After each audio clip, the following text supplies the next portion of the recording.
설교를 할 때는 설교자가 좀 차분하게 이렇게 돼야 되는데, 이렇게 이런 찬양을 이렇게 듣다 보면 막 감정이 동해가지고 오늘 설교를 잘할지 모르겠습니다.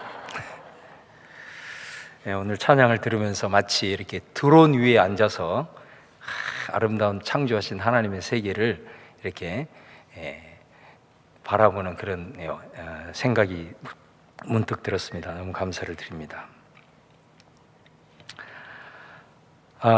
이 사도행전은 여러분, 우리가 교회가 어떻게 시작이 되고 그리고 어떻게 교회를 통해서 복음이 전 세계로 확장이 되는가라는 것을 보여주는 말씀이에요. 이제 그런 측면에서 볼 때 오늘 본문은 아주 역사적인 순간이라고 할 수 있습니다. 왜냐하면 최초로 이방인 교회가 세워지는 장면이기 때문에 그렇습니다. 그 교회 이름이 안디옥 교회인데요, 오늘 우리가 봉독한 19절에 보면 그때 스데반의 일로 일어난 환난으로 말미암아 흩어진 자들이, 여기에 보면 우리가 사도행전 7장에서 복음을 전하는 스데반이 유대인들에 의해서 순교를 당하고 그 일로 인해서 예수님을 믿는 사람들이 많은 핍박을 당하게 됩니다. 도저히 그 핍박을 견디지 못해서 많은 그리스도인들이 그 예루살렘 지역을 떠나서 유대와 또 유대 지역을 넘어서 이방 지역으로 뿔뿔이 흩어지게 됩니다. 그 뿔뿔이 흩어진 자들이 이제 많은 곳에서 정착을 하게 되는데 그 중에 한 곳이 안디옥이라는 지역입니다. 그런데 오늘 말씀에 보면 그 신앙의 박해를 피해서 이 안디옥에 정착한 유대인 그리스도인들 가운데 그곳에서도 복음을 전하고 있다는 겁니다. 마치 우리가 6.25 때 그 평양을 중심으로 하는 엄청난 복음의 역사가 일어났을 때 그 전쟁이 일어남으로 말미암아 더 이상 그곳에는 신앙생활을 할 수 없어서 남한으로 내려와서 남대문이나 부산 그런 데 국제시장 같은 데서 정말로 품팔이를 하면서 살아갔던 그분들이 믿음을 지켜내고 그 신앙을 붙들었던 이제 그 모습과 매우 유사하다고 볼 수 있습니다. 그들이 복음을 이렇게 전하고 있는데 오늘 말씀에 보면 유대인에게만 말씀을 전했다, 이런 표현이 나오죠. 쉽게 얘기를 하면은 우리나라 사람이 미국으로 이민을 갔는데 이민을 가서 그 생활이 녹록지 않잖아요. 그러면서도 복음을 전하는 거예요. 근데 복음을 전하는데 누구에게 전하느냐? 한인들에게만 복음을 전한다. 뭐 이렇게 이해를 하시면 쉽겠습니다. 어떻게 보면 너무 당연한 것일 수가 있는 거죠. 근데 오늘 말씀에 보면 좀 특이한 장면이 나와요. 20절에 보면은 그 중에 구브로와 구레네 몇 사람이 안디옥에 이르러 헬라인에게도 말하여 주 예수님을 전파했다. 그러니까 흩어진 자들 중에 출신이 구브로와 구레네, 이런 출신의 그 디아스포라 유대인들이 이제 예수님을 영접하고 신앙의 박해를 피해 가지고 이제 안디옥에 왔는데 그 몇 사람이 헬라인에게도 복음을 전한다. 헬라인은 이방인 아니겠습니까? 그러니까 우리나라 사람이 한인에게 복음을 전하는 것은 너무 당연한 건데 우리나라 사람이 이민 가서 그 현지에 있는 미국 사람들이나 남미 사람들이나 그곳에 살고 있는 아프리카 사람들에게 복음을 전했다라는 거예요. 좀 특이한 현상이라고 할 수 있지 않습니까? 그런데 어떤 일이 벌어지냐? 21절에 보면 주님의 손이 그들과 함께 하심에 수많은 사람들이 믿고 주께 돌아오더라. 여러분, 여기에서 주님의 손이라는 말에 하나님, 주님 이런 수식어가 붙으면 그 손은 성령을 가리킵니다. 그러니까 지금 이 일들로 인해서 어떤 일이 일어나냐면 하나님의 성령이 그들 가운데 강력하게 임하여서 많은 사람이 예수님을 믿고 주께 돌아오는 이런 일들이 일어났다라는 것입니다. 그래서 여러분, 안디옥 교회, 사실 그 공동체를 세운 사람들은 피난민들 아니에요? 힘들고 어려운 가운데서도 그들 중에 몇 사람이 이방인에게 접촉해서 이방인에게 복음을 전할 때에 성령님이 강력하게 임재해서 많은 이방인들이 주님 앞에 돌아옴으로 말미암아서 이게 안디옥 교회가 성경에 나타나는 최초의 이방인 교회임과 동시에 그 교회는 유대인과 이방인이 함께 섞여 있는 최초의 또 교회가 되는 그런 역사를 만들어 내게 됩니다. 여러분, 사실 이때 당시에 유대인과 이방인이 함께 섞여 있다, 이거는 지금 우리가 어떤 생각하고 있는 수준하고는 완전히 다른 상황입니다.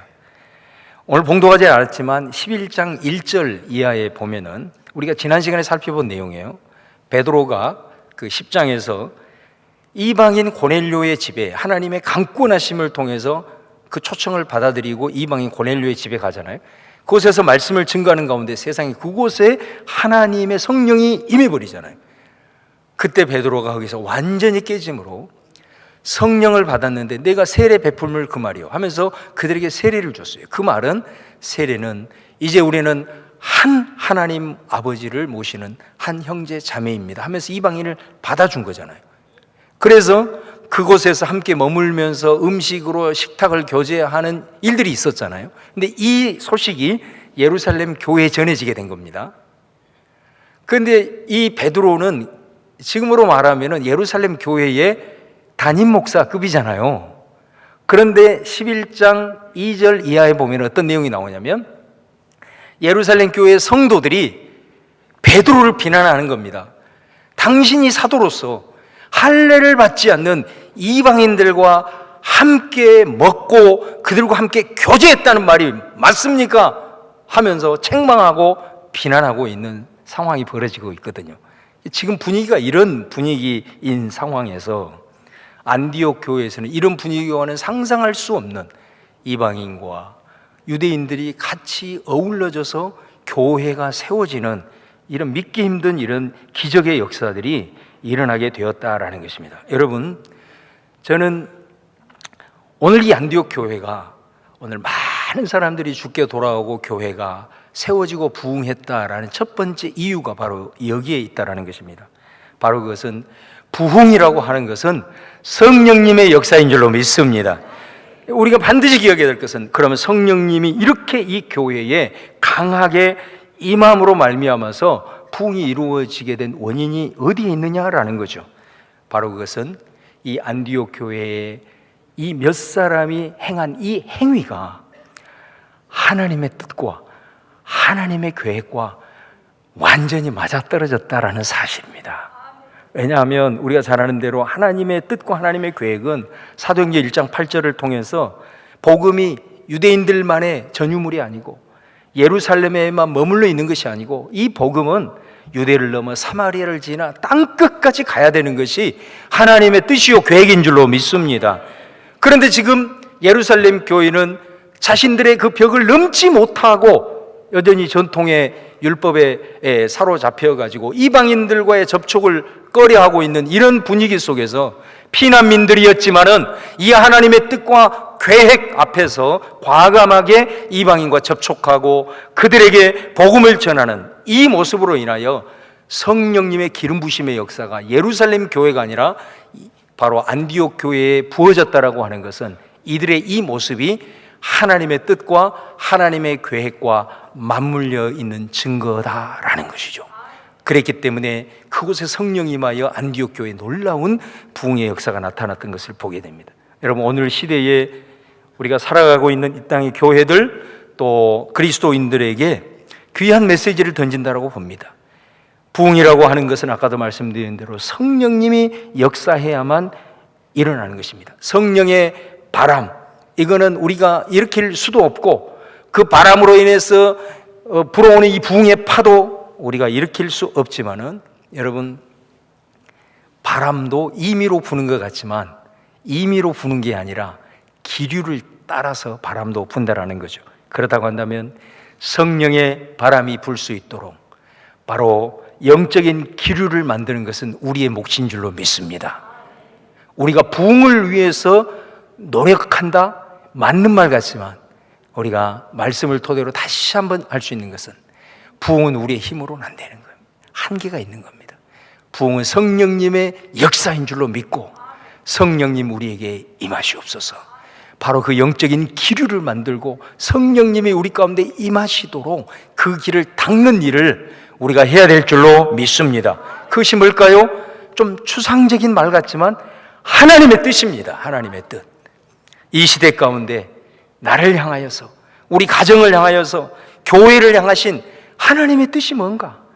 하나님의 계획이 뭔가?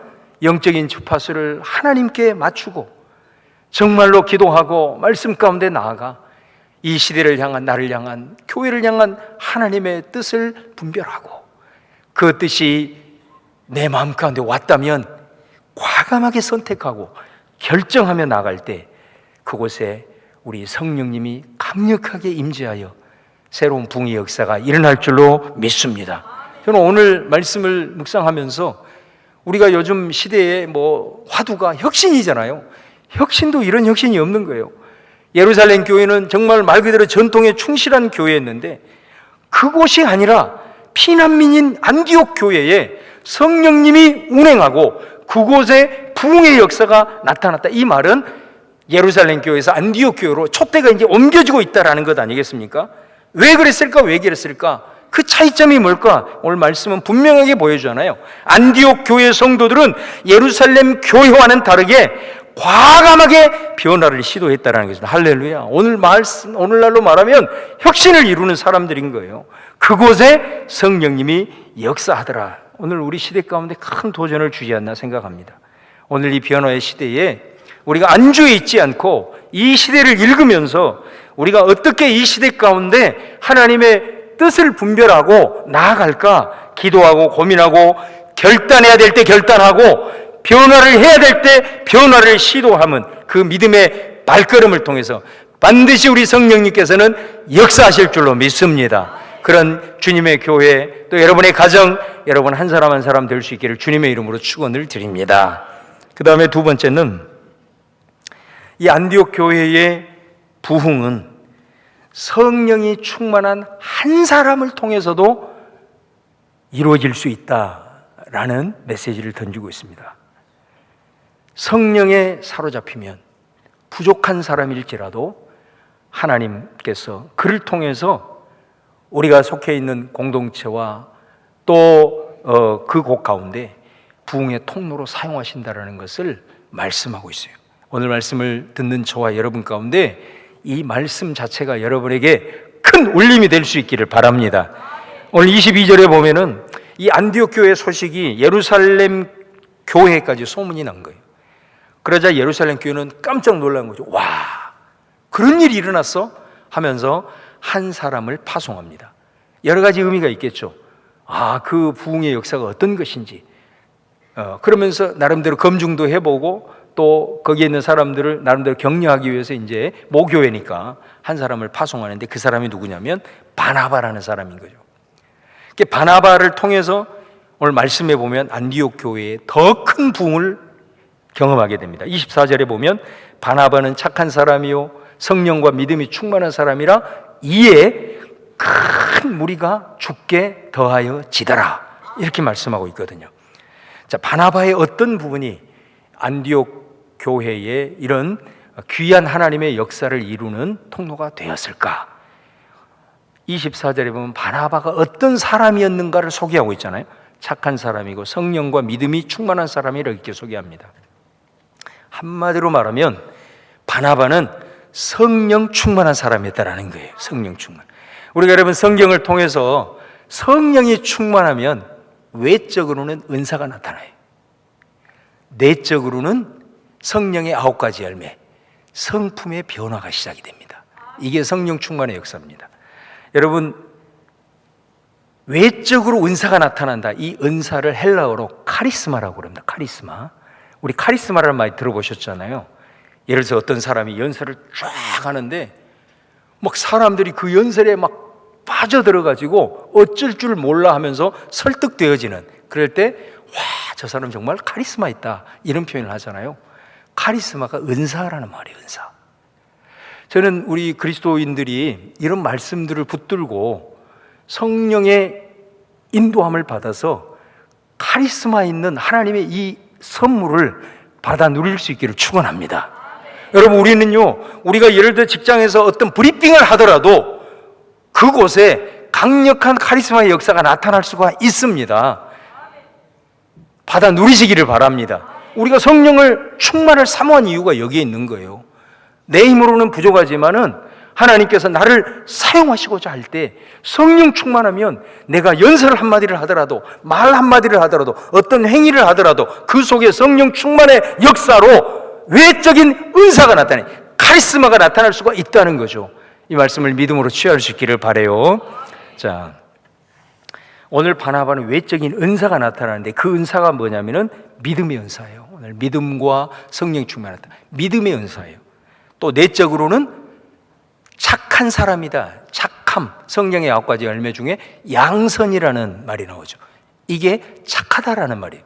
이런 성품이 성령 충만함을 통해서 형성이 되고 외적으로는 믿음의 은사가 나타났던 거예요. 여러분, 믿음의 은사는 뭡니까? 여기서 말하는 믿음의 은사, 이 은사는 내가 예수님을 영접하는 그 믿음을 말하는 게 아니고 고린도서 12장에 나오는 은사 목록 중에 믿음의 은사가 나와요. 이 은사는 믿어지는 은사입니다. 할렐루야. 그러니까 예를 들어서 이런 거예요. 내가 지금 상황이 매우 힘들어, 어려워, 앞이 잘 안 보여. 그런데 내가 그 문제를 가지고 하나님 앞에 기도하는 가운데 성령님이 내게 충만하게 임할 때 이 일에 대해서 확신이 생기는 거예요. 이건 인간의 힘으로는 불가능한 겁니다. 성령의 은사인 줄로 믿습니다. 믿어지는 겁니다. 그러면 어떻게 될까요? 아무리 답답하고 어려운 현실 속에서도 믿어지는 은사가 부어지면 그 상황을 돌파할 수 있는 담대함이 생기는 겁니다. 그리스도인들은 이런 삶의 길을 걸어가야 될 줄로 믿습니다. 아픈 이들을 기도하며 나아갈 때 여러분 그런 경험 해보시잖아요. 이 사람이 매우 어려운 상황인 거예요 지금. 그런데 기도하는데 갑자기 확신이 드는 거예요. 저 사람이 치유될 것이다 라고 하는 마음의 확신이 드는 겁니다. 할렐루야. 믿어지는 은사입니다. 하나님이 선물로 주시는 강력한 은사거든요. 성령이 충만하면 이런 은사들이 우리에게 부어지는 거예요. 이 바나바에게는 이런 은사가 성령 충만을 통해서 온 거예요. 자, 그 내용이 하나가 어디에 나오냐면 사도행전 4장에 나와요. 사도행전 4장에 예루살렘 교회가 많은 부흥을 하게 됩니다. 그랬을 때 많은 이들이 몰려와요. 근데 여러분, 당시 시대적인 상황이 예루살렘과 유대 지역에 큰 흉년이 들었어요. 큰 흉년 가운데 얼마나 많은 사람들이 힘들겠어요. 근데 예루살렘 교회 안에는 성경에 보면 핍절한 사람이 없었다 그래요. 그 왜 그러냐?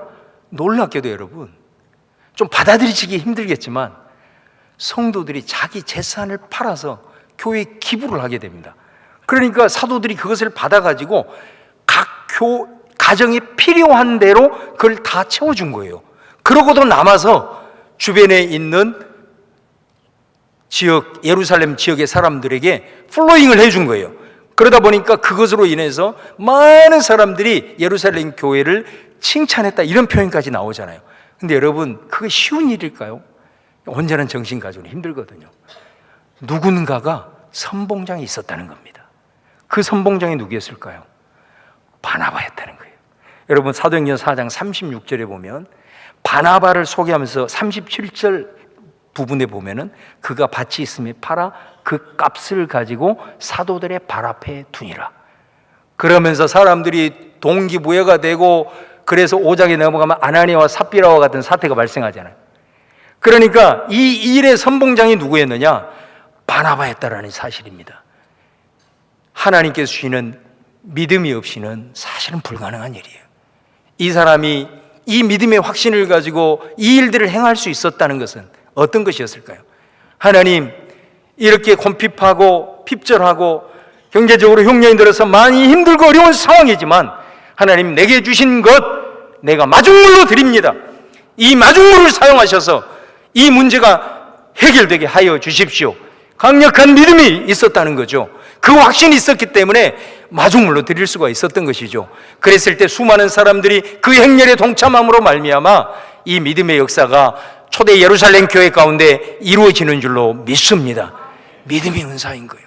성령님이 역사하실 수 있는 바로 외적인 은사, 바로 이것이 바나바 가운데 강력하게 일어났다 보게 됩니다.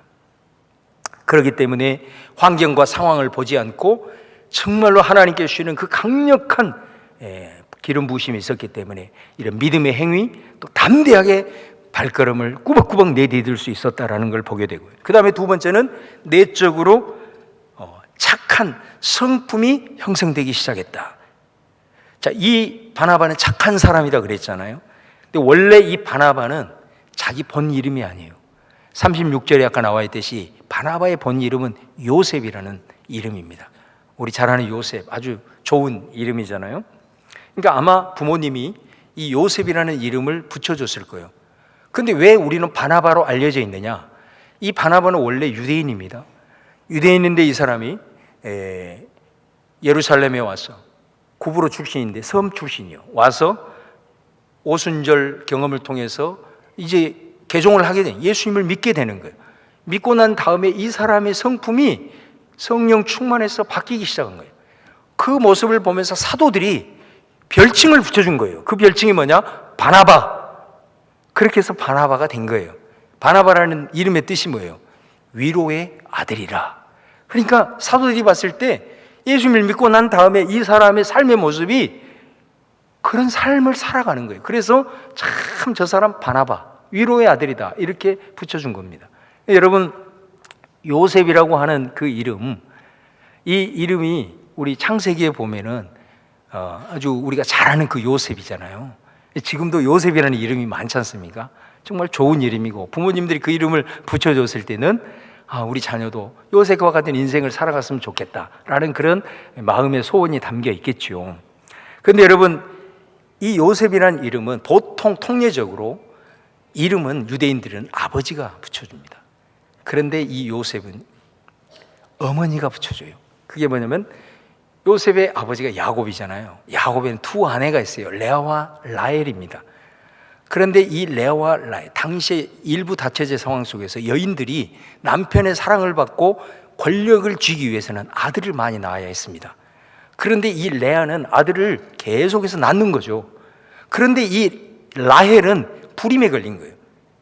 이 태가 닫혀버린 거예요. 그러니 얼마나 남편의 사랑을 받고 싶어 하는데 이게 안 되는 거예요. 그러다가 태의 문이 열려서 아들 하나를 낳게 됩니다. 그 아들이 누구냐면 요셉이에요. 그런데 그 요셉의 이름을 라헬이 지어준 거예요. 창세기 30장 24절에 그 이름을 요셉이라 하니 하나 여호와는 다시 다른 아들을 내게 더하시기를 원하노라. 요셉의 이름의 뜻은 플러스라는 뜻이에요. 더함이라는 뜻이에요. 그러니까 이 말의 의미인즉슨 하나님 하나 가지고는 안 돼. 아들 더 주셔야 돼. 더 이런 뜻입니다. 요셉이. 그러니까 요셉의 이름 자체는 귀한 거예요. 우리 사랑하는 아들에게 더 많은 은혜가 있기를 바랍니다. 더 잘 되기를 바랍니다. 아멘도 안 하시네. 더 풍성해지기를 바랍니다. 이런 부모님의 소원이 다 담겨 있는 거죠. 얼마나 귀한 이름이에요. 근데 성경의 맥락에서 보면 이름이 지어질 때는 하나님 이 하나 가지고는 안 됩니다. 지금 나 레아하고 경쟁을 해야 되는데 하나 더 주셔야 돼요. 더 주셔야 돼요. 여기 요셉의 이름이라니까요. 근데 이 이름을 바나바가 원래 자기가 이름을 갖고 있었다는 거예요. 그래서 하나님 더 주세요. 내 인생에 더해 주세요. 이것도 주시고 저것도 주시고 그런 의미. 그런데 이 사람이 예수님을 믿고 어떻게 바뀌느냐? 사람들을 위로하고 타인에게 힘이 되기 위해서 자신의 것을 나누고 베푸는 사람으로 변화되더라는 거예요. 그래서 사도들이 그 사람의 이름, 별칭을 바나바. 여러분, 예수를 믿고 성령 충만해서 우리의 모습이 이런 모습으로 변화되어야 될 줄로 믿습니다. 더 하나님이 부어주시는 거고 우리는 위로의 아들로서 사람들의 아픔을 끌어안아주고 그들을 위로하고 격려하고 베풀고 나눌 때에 우리가 원하는 것보다 하나님이 더 많은 삶의 지경으로 넓혀줄 줄로 믿습니다. 여러분, 이것이 바로 바나바의 모습이었다라는 거예요. 여러분, 오늘 이 안디옥 교회가 이렇게 부흥했을 때 예루살렘 교회에서 한 사람을 파송했잖아요. 바나바를 파송했어요. 아마 예루살렘 교회에서는 어떤 의도를 가지고 바나바를 파송했지 모르지만 저는 여기에 하나님의 섭리가 있는 줄로 믿습니다. 그게 뭐냐면 아까 말씀드린 대로 이 안디옥 교회는 피난민들이에요. 예루살렘 교회, 그 예루살렘을 생각하면 상처가 있는 사람들이요, 거기에서 신앙생활을 잘하고 싶었는데 핍박을 받아가지고 어쩔 수 없이 이 지역으로 쫓겨온 그들 가운데 헤아릴 수 없는 아픔을 갖고 있는 사람들이단 말이에요. 여러분, 이 사람들이 지금 교회가 잘 세워지지만은 그 아픔이 쉽게 치료가 되겠습니까? 그런데 이 상한 마음, 아픈 마음을 누가 치료할 수 있겠습니까? 바나바가 적격인 거예요, 여러분. 위로의 아들인 바나바가 적격인 거예요.